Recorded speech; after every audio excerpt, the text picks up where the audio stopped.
যে মেহেদী হাসান আম্পা পরিবারের কর্ণধার মেহেদী হাসান বাবুর সাথে আমার দীর্ঘদিনের পরিচয়।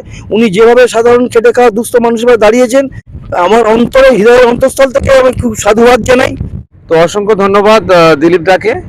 দিলীপ দা খুব সুন্দর গানও গান। এর আগে আমাদের দক্ষিণ চব্বিশ পরগনা জেলা নার্সিং হোম অ্যাসোসিয়েশনের একটা প্রোগ্রাম ছিল, আপনারা দেখেছিলেন। আমার অন্তরের অন্তঃস্থল থেকে আমি কৃতজ্ঞতা জানাবো আমার শ্রদ্ধেয় দাদা হরিসাধন দা, এবং অবশ্যই বাদ দিলে হবে না যে আমাদের আল্লাহ জাহিদ দাকে। জাহিদ দা এবং হরিসাধন দা দুজনেই আমাকে আম্পা পরিবারের অগ্রগতির জন্য অনেকটা এগিয়ে সহযোগিতা করছেন। সাথে সাথে দিলীপ দা বিভিন্নভাবে আমাকে পরামর্শ দান করেন। কলকাতার অ্যাডভাইজার বোর্ডের মেম্বাররা যারা আছেন তারাও আমাকে বিভিন্ন এলাকায় বিভিন্ন ব্লকে কমিটি করার কথা বলেছেন। ভালো মানুষের অভাবে সমাজ অনেকটা অসুস্থ হয়ে পড়ছে, সেই জন্য আমরা ভালো মানুষগুলোকে নিয়ে আমরা বিভিন্ন এলাকায় কমিটিও করছি। আমাদের বিভিন্ন ব্লকে আমাদের অ্যাডভাইজার কমিটিও হবে এবং কার্যকরী কমিটিও হবে। প্রত্যেককে বলবো, মানে আপনারা একটু ভালো কাজ, আপনাদের আশেপাশে এলাকায় দুস্থ অসহায় মানুষ যারা আছে তাদের বিপদে পাশে দাঁড়ান। আমাদের বিশ্বনবী যিনি ছিলেন হযরত মুহাম্মদ সাল্লাল্লাহু আলাইহি ওয়াসাল্লাম, তিনি কিন্তু প্রত্যেকটা জায়গায় মানুষের এই বিপদে অসহায় মানুষের পাশে তিনি দাঁড়িয়েছিলেন। এই কারণে তিনি হিলফুল ফুজুল বলে একটা সংগঠনও করেছিলেন বিশ্বনবীর আদর্শকে মাথায় নিয়ে। এবং আমি এটুকু বলবো, বিবেকানন্দের যে বাণী, জীবে প্রেম করে যেই জন সেই জনই সেবিছে ঈশ্বর। বিবেকানন্দ শুধুমাত্র মানুষকে সেবা করতে বলেননি, সব জীবকে সেবা করার কথা বলেছেন। ওই জন্য আমরা চেষ্টা করব আগামী দিন আমরা ভালো মানুষ হওয়ার চেষ্টা করি। আসুন আগামী প্রজন্মের স্বার্থে ভালো মানুষ হই, ভালো কাজ করি, সুস্থ সমাজ করি।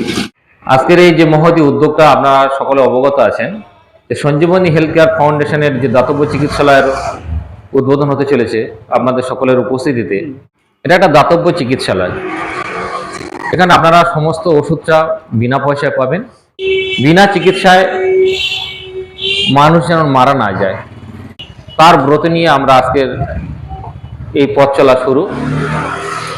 এবং সেই সঙ্গে 60 বছরের ঊর্ধ্বে যে সমস্ত বৃদ্ধ বাবা মা, অর্থনৈতিক অবস্থা ভীষণ খারাপ, যে ডাক্তার দেখানোর মতো সামর্থ্য নেই, ওষুধ কেনার মতো সামর্থ্য নেই, আমরা তাদেরকে, যাদের অর্থনৈতিক অবস্থা একেবারেই খারাপ, তাদেরকে আমরা সম্পূর্ণ বিনা পয়সায়, এখান থেকে কিছুই নেওয়া হবে না, তার চিকিৎসা এখান থেকেই হবে। 60 উঠতে কোনো বাবা মা যদি থেকে থাকেন এবং সম্পূর্ণ তারা অপারগ, সোজা বাংলা ভাষায় যেটা, সামর্থ্য নেই চিকিৎসা করার, ছেলেমেয়েরাও গুরুত্ব দেয় না, বৃদ্ধ হয়ে গেছে, বোঝা, সে বোঝাটাকে আমরা মাথায় নিয়ে এগিয়ে যাব, এটাই আমাদের সংকল্প। এবং আমাদের সঙ্গে সর্বোচ্চভাবে সহযোগিতা করছেন আম্পা পরিবারের সমস্ত সকল সদস্য, এবং সেই সঙ্গে আম্পা পরিবারের কর্ণধার মেহেদী হাসান ভাই আমাদের মধ্যে উপস্থিত হয়ে আছেন। এরা আমাদের বিভিন্নভাবে সহযোগিতা করছে। সেই সঙ্গে মাতৃসদন নার্সিংহোমের কর্ণধার আছেন দিলীপবাবু মহাশয়, উনি আমাদেরকে পুরোপুরিভাবে সাহায্যের হাত বাড়িয়ে দিয়েছেন। আপনারা ইতিপূর্বে স্যারের কাছ থেকে শুনেছেন, যে কোনো জটিল অপারেশন, যে কোনো অপারেশনের জন্য আপনারা সরাসরি মাতৃসদন নার্সিংহোমের সঙ্গে যোগাযোগ করবেন বা আমাদের রেফারেন্স সেখান থেকে যাবেন। যত সামান্য পয়সায় আপনার চিকিৎসার সকল বন্দোবস্ত সেখানে করা হবে। স্যারও সেটা আপনাদের সকলের সামনে কথাও দিয়েছেন।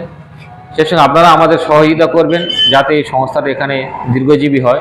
আর একটা বিষয়, আপনারা মেহেদী ভাইয়ের কথা শুনেছেন, ও একটু ভালো গান গায়, ঠিক আছে, আর ও চলচ্চিত্র জগতের ফিল্ম স্টারদের সঙ্গে নায়ক নায়িকা থেকে শুরু করে যারা গায়ক সকলের সঙ্গে ও ওতপ্রোতভাবে জড়িত, ভীষণভাবে জড়িত।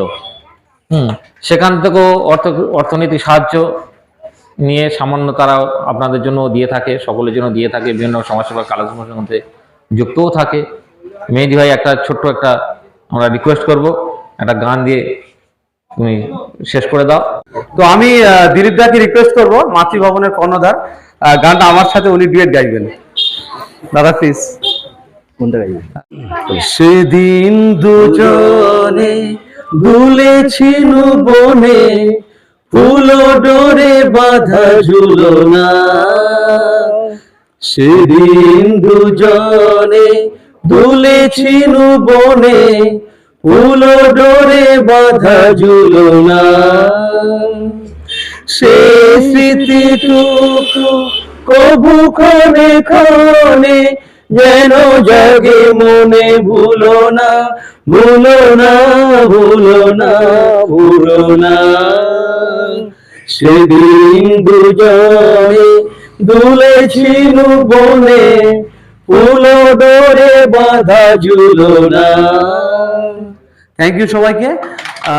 সবাই ভালো থাকবেন, সুস্থ থাকবেন।